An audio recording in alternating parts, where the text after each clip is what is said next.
Welcome to the Salt Strong Fishing Podcast. Salt Strong has been helping saltwater anglers catch more fish in less time for 10 years and is now the largest and most trusted saltwater fishing community in America.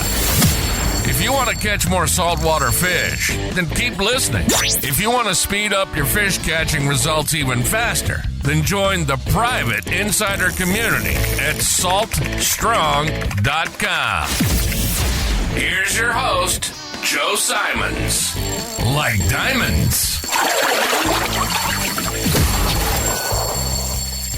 75% of sunscreen products are not safe. Hey everybody, Joe Simons, like diamonds, back again, Salt Strong Podcast. And yes, 75% of sunscreen products, the ones that you see in grocery stores, in the Walgreens, CVS's, are not safe. They actually will hurt you and can do way more damage, can even cause more cancer in some cases. This is a new study that came out from EWG. That's a group that does all kinds of different studies and comparisons and chemical breakdowns of different sunscreens. And they ranked, the top rated, recreational sunscreens and ones just for sport, and the ones that are like the daily wear, if you will. And I've been banging the drum on this for quite some time. If you know my story, I actually went through skin cancer, not just like getting a couple things cut off my back like many people. It was full on melanoma, real deal cancer. It was almost a stage 2 cancer. This is the stuff that you die from. And everyone thinks it won't happen to them until it does. And that was me. I never in a million years thought it would happen to me. And I actually wore sunscreen the majority of the time. Maybe as a punk kid, I didn't as much, but as an adult, I always wore sunscreen. Yet I was wearing that chemical-based stuff. Like imagine the aerosol spray sunscreens that you see up there that are all chemical-based. I'm not going to pick on any brands. I do it later in this podcast replay I'm going to do, but it's horrible. And that's the stuff that fishing captains won't even allow on their boats because it actually deteriorates and breaks down the gel coat on their boats. That's the stuff we're putting on our skin that's absorbing into our body. Think about that. It's absolutely crazy. And so, in this podcast, I talk quite a bit about how sunscreens, even though we've got more than ever before at any given time in America by far, and yet there's way more skin cancer than ever before, and yet there's billions of dollars a year of this sunscreen sold. So pay attention. The company's called EWG. If you want to look them up, ewg.org. It's a nonprofit, and they rank all the different sunscreens out there.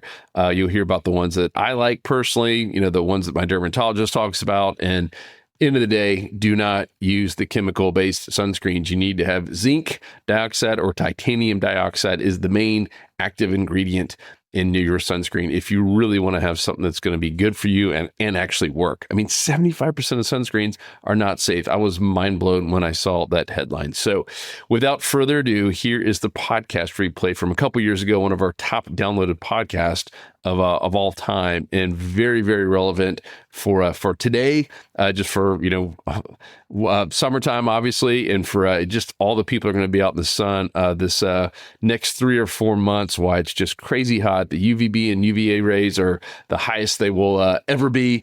At least this year. It seems to get worse and worse every single year. I mean, if I said that wrong, UVB got a lot of things going on from my screen here as I'm reading this article. But here is the podcast. Love you guys. Stay safe and put on the right sunblock. Peace. Popular sunscreens to never put on your body. Hey everybody, Joe Simons, like diamonds, back here again, Salt Strong Podcast. This is the time of year where the sun is getting hot, days are getting longer. It is time to put sun protection on, and it might not be sunscreen. In fact, I am going to share with you just in general things to watch out for that the average American, in fact, I'd say most Americans have no idea about. I had no idea until I personally got skin cancer, melanoma from the sun, and maybe even from some of the sunscreens I was using. So if you don't know my story, it was 28 years old. I was living in Atlanta, Georgia at the time. So I was born and raised in Florida, spent my whole life here. And, we spent a lot of time out in the water and the boats and going to the beach every summer. And the irony is I used sunscreen, obviously, as much as I could. There was a, short time frame there when I was a teenager and thought I was invincible and probably didn't use it as much as I should have. But in general, as an adult, I use sunscreen. I think what a lot of people also don't realize is, the sun damage that we get today a lot of times doesn't rear its ugly head for many years down the road. Meaning the sun damage that I got is probably a teenager, like the bad stuff. If you ever had, a blister and stuff, that's the stuff that can turn into legitimate skin cancer, a couple years or 10, 15 years down the road. And that's most certainly probably what happened with me. But I was 28 years old and I was working at this financial services company in Atlanta, and we were on our way home from an international flight. And that night before, it was kind of like the end of the trip party. We stayed up super late. All I wanted to do was sleep on this plane. And I had this stranger next to me on my right-hand side, and he's just chatting away as we're taking off. And I'm like, oh my gosh, all I want to do is sleep. And so I finally get like a book and, kind of in a nice way, give him a hint that I'm going to read and probably take a little nap here soon. And I noticed him looking down at my arm, like when you can kind of sense someone looking at you. And so I was kind of looking over to my right, and I could see him kind of looking down at my arm, my right arm. And I kind of look a little bit closer, and he kind of catches me. He's like, hey, I was just looking at that mole on your arm. You need to get that checked out. And I was like, what are you, like a dermatologist or something? And he's like, no, we just had a lot of skin cancer in my family. And he's like, you need to get that checked out. And I was like, thanks. And you're probably wondering, what did it look like? Because I get that question a lot. It was a mole, just a normal mole that I'd had for quite some time. I don't know if it had been there my whole life. I doubt it, but I'd noticed it had been there for quite some time. It wasn't overly big or overly small. It's just a normal little mole that a lot of us get on our skin. It wasn't like ugly or grotesque. It wasn't like one that stuck out like a sore thumb. It was just a normal mole. At the time though, it did start to get a little bit like a darker red, like, almost like I got sunburned, even though it had not been sunburned. I think I would have described it as like if I had accidentally just kind of like, bumped into a wall or something where it looked like a little bit just roughed up, if that makes sense. And so imagine just a little mole on my right arm, small, that just looked a little bit just kind of roughed up. And I just assumed that was the case. Oh yeah, it's just a little bit inflamed because I hit it on something. And get home the next day from this flight and don't think anything of it. And so I'm in the shower and I'm looking down, and this dude's, what he said to me about you need to get it checked out was just stuck in my head. I'm like, oh, I'll get it checked out. And I didn't do anything about it. Every day though, I keep seeing it and I'm like, all right, I got to get this checked out. Well, lo and behold, thank goodness, there was a dermatologist in the same office building I worked in Atlanta. So it was a multi-story building. We were on the second floor and there was a dermatologist on the third floor. So finally one day I'd seen it too many times and said, all right, I'm going to go upstairs on my lunch break and book an appointment. So I booked an appointment with the dermatologist and got in there, and even the doctor said, I don't think you have anything to worry about. It just looks like it's a little bit inflamed, but we'll take a biopsy and the next week we'll know. So I went back to life, like nothing had happened. It starts healing up, and until there was a day, and if you've ever been through this, and if you've ever heard this sentence that I'm about to share, you know exactly where you are. You remember the feelings, the emotions. It's something you don't forget. And I was personally on the phone, just doing my job, and I get a little knock on the door, or my cubicle. And I look over and it's the nurse. And I don't remember if it was instantaneous or not, but it was really quick that my mind put two and two together. I'm like, all right, doctors don't have to see you face to face when they got good news. They just leave you a voicemail. And so I'm realizing that she's here for something not good. I didn't know what, but it wasn't good. And so I'm having like a full on like anxiety attack. I'm sweating, like just trying to get off the phone as quick as I can. And I finally get off. I take a deep breath and I'm like, hey, like what's going on? And she's like, I don't know how to tell you this, but you've got cancer. Whoa. 28 years old, I'm single, like all these thoughts are going through my head. Like, what does this mean? And in my first reaction was like, well, can't they just cut it out and just skin stuff, right? And she's like, no, like this is the real deal. This is melanoma. This is, we don't know the Clark's level. That's how deep it is yet, but it's deep. And you're going to have to go to, a full on surgeon in a hospital to to see, where you are with this. And if it's past your lymph nodes and you're in the top of your arm, kind of your armpit, if it's past that, that means it's in your body. And so you should tell them all of this stuff. I'm like, I'm hearing chemo. I'm like, oh my gosh, what is going on? So you can imagine I'm absolutely freaked out. And that really started my journey with trying to understand the skin and the sun and even good and bad sunscreens or even the difference between sunscreen and sunblock. I'm guessing most people probably don't know the difference, that there are sunscreens that are chemical based, and some of these chemicals are actually toxic to our bodies that we're putting into our bodies. And then there's physical based stuff, the stuff that dermatologists recommend that don't have the dangerous chemicals and are actually what they would call more physical-based sunblock. I had no idea there was even a difference. I just went with whatever I saw on the shelf, and I'm giving you this message really as a friendly warning, if you will, and really just as education. I'm going to let you make your own decisions. Obviously, I can't tell you what to do or what to avoid, but there are certain chemicals that if I were you as a person or a parent, etc., I would be investigating them and I would be studying them very, very closely, because here's what I find very odd. And I'm not making any accusations here. This is my personal opinion. There's one thing that is true, is that skin cancer is at all-time highs. So more people right now are coming down with and being diagnosed with skin cancer than ever before. And I'm sure there's some conspiracy theories that, it's just people are going to dermatologists more often, or dermatologists trying to make money. Who knows? Doesn't matter. But either way, there are more people that are getting melanoma and getting skin cancer and things cut out than any time in the history of our country. And yet, sunscreen, these chemical-based sunscreens, are also at all-time highs, meaning this is a multi-billion-dollar industry. So now we have more sun protection than at any time in the history of our company, yet more people are becoming ill, if you will, right, with skin damage and skin cancer. Very, very odd. I mean, if you look at our great-great-great-grandparents who were out there in the fields and literally doing most jobs outside, now we're all inside. I don't know. It just seems very odd. And there is one chemical in particular, and I'm just going to kind of tell you what to look for, because you can't even pronounce half of them. But these are different sunscreen ingredients that are, in some cases, literally causing like very, very, very bad things. They're absolutely toxic. And some people, not me, but I have seen some people on other podcasts and even researchers who were saying that there's some of these ingredients that might even be causing cancer. And I'll leave it at that. But anything that ends in an ONE, like oxybenzone, or an ATE, or an ENE, is not good for your skin for the most part. There are a lot of different studies still going on with these. And you might be wondering, well, hey, how can they do it? How can companies still sell cigarettes, even though we know it's not great for us, right?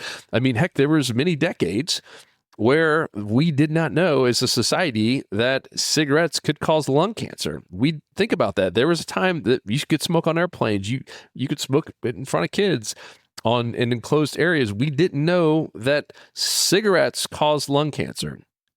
I'm willing to bet, this is my personal opinion, that there might be a day in the future where we look back and say, I can't believe we didn't realize that some of these, not all, but some of these chemicals and some of these sunscreens actually are causing cancer.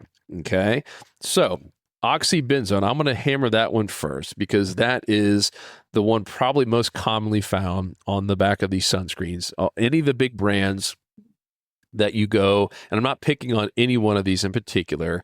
I'm just throwing out the names that you've seen, the Coppertones and Banana Boats and Bullfrogs, and even Neutrogena, even some of the ones that that are dermatologist recommended.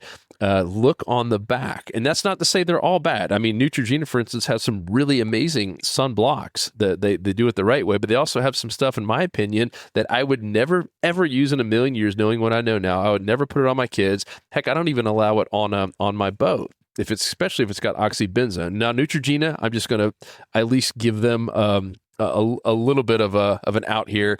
I don't believe they have oxybenzone in their sunscreens, but they do have a lot of the other, what could be considered toxic or not great chemicals in terms of their active ingredients. Those are the ones that end in ONE or ATE or ENE. So oxybenzone in particular, holy smokes. Like once I tell you some of this stuff, you are going to start scratching your head saying, how are we allowed to even be using this stuff? How is this stuff even sold? So this does penetrate into the skin. I think a lot of people don't realize sunscreens, the stuff like that you're putting on your body, you're lubing up with or spraying on your body, it is getting into your bloodstream. It literally is acting like estrogen in the body. And it's crazy that oxybenzone has been detected in blood at levels 438 times higher than FDA's cutoff exposure rate. And it can remain there for like multiple weeks. And of course, even when you're peeing it out, in the water, for instance, it is now getting into fish. And it has been proven that oxybenzone in particular can alter the sex of a fish and obviously speeds it up because some species obviously do change, but it can literally have that effect on fish that don't change, and it absolutely speeds it up. Crazy. It has been linked to all kinds of negative things in women and even newborns, on the girls in particular. With adolescent boys, it is lowering the testosterone levels. It is hurting sperm levels big time. This is all proven stuff that you can go look up yourself. So, I mean, if you're one of these people who may be having an issue having kids on the sperm side of things, maybe it literally could be your sunscreen. I'm not saying it is, but it could be. It is absolutely crazy what it's doing with allergies. And it is absolutely destroying coral reefs. This is one of the main active ingredients that is proven to coral reefs, to the point like Hawaii, which obviously relies on tourism and their beautiful water and their reefs. They have banned any sunscreens that have this, right? Because they have proven, scientifically proven, that it is actually hurting and even killing the coral reefs. So why are we putting this in our body? I absolutely do not know. I personally, like I said, would not get anywhere near it. Now, the other ones, the I can't even pronounce them, octanoxate, and some of the avibenzones, and some of them, aren't as bad as others. If you're wondering what should you be looking at, well, always look at the active ingredients. That's really the thing that matters. So you turn the bottle around or the tube or whatever it is, and you look at the active ingredients. Okay.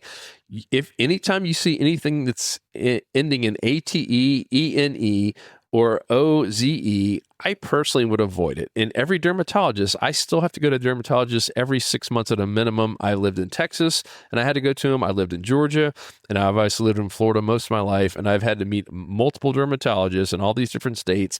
And 100% of them said the same thing I'm repeating, is I would never use anything in a million years on anyone I liked that had oxybenzone in it. It is toxic. I would stay away from it.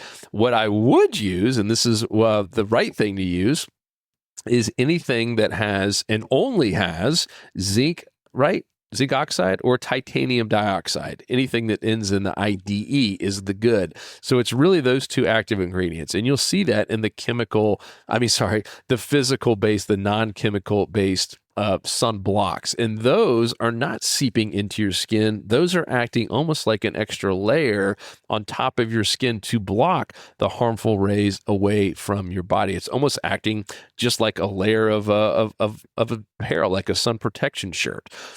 So you're looking at things like that. If you want to know mine personally, I'm not paid to do this. I'm not sponsored. I could care less if you use this or not, but it is what I use. I'm going to look it up while I'm talking here real quick. But it's the Elta MD, and I will say Elta MD also has some bad ones, meaning they also have some some of their sunscreens. They have 30 different versions that are not good.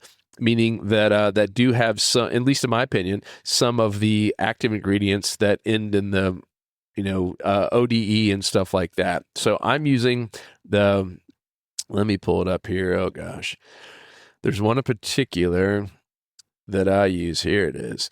It's the Elta MD. That's the brand UV pure broad spectrum sunscreen SPF 47. If you look on the back, that only has two ingredients. And it's the two I mentioned. It's the zinc oxide and titanium dioxide. That's the only two active ingredients. The bad news is, I'm just sure the bad news, which is why not everyone uses this, it's more expensive. This bottle will last you months. It's $32, versus spending $9 on, Banana Boat or Coppertone or whatever it is that you see in the store, or Bullfrog. It doesn't really matter. Yeah, 32 over 9 is a big difference, but how much is your life worth? How much is it worth not to have to get stuff cut out? How much is it worth not to have someone tell you, you've got cancer? I personally, I have trouble reading, and do some investigative work yourself, like I've done after I went through this, on some of the chemicals that are in some of these sunscreens. When you see all the studies that have been done, like I said, you will be wondering why the heck you ever put that not on your skin, but it is seeping into your body. This is stuff that has the power to actually take down your sperm count and is killing coral reefs. The same stuff that is killing coral, we're putting into our bodies. The same thing that has the power to actually transform and mutate some of these fish, we're putting into our bodies. I'm going to try to stick with the stuff that is not chemical based. You can do what you want. I would gladly pay an extra, $15, $20 per tube. It's not like that's only last you for a day. That's going to last you for quite some time. Now, and there's some out there that are even more expensive, and they have the, because I think the other negative is people don't like to look super pale and white. This stuff is kind of in the middle. I'll be honest. You will be a little bit white, but at the same point, man, you're going to be protecting your skin. And there's some that have the micro titanium dioxide, and there's some really cool mom and pop ones as well. I don't think you just have to look at the big names. There's some really cool mom and pop companies that have come out and really made some truly just great sunblocks that usually had a similar scenario where they went through some cancer with a family member, and they're like, you know what, I'm fed up with putting these chemicals on myself and my kids. I want to have something safe, and not just safe for people, but safe for the water and safe for the environment. And there's some really, really great ones coming out. So I'm not here to promote anyone. Like I said, I don't get paid. I'm not sponsored. I don't have any affiliate stuff with any of these. That's just one I use because it's priced well. I can always get it, and it works for a whole family. None of us have any allergies to it or anything like that. And to me, it doesn't make me that white. And ultimately, I haven't been burned on it. It is doing the job, and I feel like I'm protecting myself the way I should be. The other one is just obviously putting, apparel on, putting long sleeve shirts, the hoodies, things like that. You obviously just can't beat it. So just wanted to share that with you. Like I said, I'm not trying to pick on any one particular brand per se, because it's not just a brand's fault. And there are some brands that have both chemical and physical, like Neutrogena, for instance, has some that I don't think are that great. They're more chemical based, and some that are fantastic. And are physical based versus the chemical. So just do your homework is really the moral of this entire podcast. Start looking at what is on the back. Same with our foods or anything, but this is stuff that, man, is so important and can have massive, massive effects on you and your family over the years in the sun. Check the back. Check the active ingredients. You want zinc and titanium dioxide. Zinc oxide and titanium dioxide. Those are the two active ingredients you want. And that is not just my opinion. That's coming from every dermatologist I've ever met with.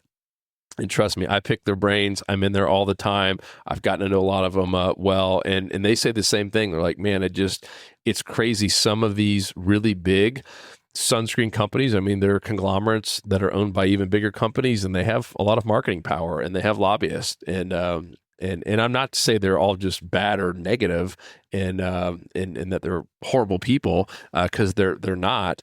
But I do believe if for my family, and you care about what you're putting into your body and even into the environment, I would just be very careful to look what is on the back. And that one in particular, the oxybenzone. The fact that a state like Hawaii is even working on banning that completely out of their entire state, that should let you know that, hey, maybe we should be paying attention to this. And you can't always trust what you see out there. There's so many things that that have slipped by, like cigarettes and other things that the FDA and other groups don't catch until years or decades later. This is your chance to do your own research and back up everything I'm saying. And if there's anything that I missed, because I'm certain I did, I'm not an expert, and these are all my personal opinions, not the opinions of Salt Strong or anybody else. This is just all the stuff I've personally investigated on the side after going through it and dealing with it all these years. I love your feedback. Like I said, I'm always trying to learn and always trying to know more about this. So if I missed something, or if you think I was off on a certain thing, I'd love to hear from you. Leave a comment down below. Otherwise, be safe out there, avoid the burn, and check the back of your sunscreens. Talk to you on the next episode. Want more fishing tips, shortcuts, and tools so you can catch more fish per trip? Then head over to saltstrong.com now and join the movement. Tight lines, and thanks for listening.